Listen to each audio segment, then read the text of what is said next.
અમદાવાદ ભાજપમાં ટિકિટની વહેંચણીને લઈને વિરોધનો વંટોળ ઉઠ્યો હોય તેવો માહોલ છે તો કેટલાક ઉમેદવારોને ટેલિફોનિક જાણ કર્યા બાદ નારાજગીના સૂર ઉઠ્યા છે।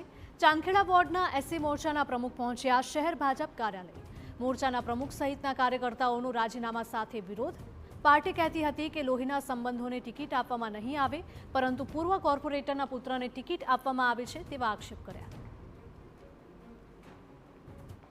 પણ પાર્ટીના જે નીતિ નિયમ હતા એ પ્રમાણે પાર્ટી એમ કહેતા હતા કે ભાઈ આપણે કોઈ લોહીના સંબંધવાળો હશે એને ટિકિટ નહીં આપીએ।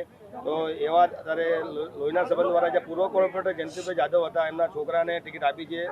અને અમારા જે 15 થી 20 જે કાર્યકર્તા જે જૂના છે 20-22 વર્ષથી ભાજપમાં કામ કરે છે એ લોકોને મનની દિલ દુખાણું છે કે ભાઈ આટલા વર્ષ સુધી આપણે કામ કર્યું, આપણા ટિકિટ ના મળે તો આ કામ કેવી કરું।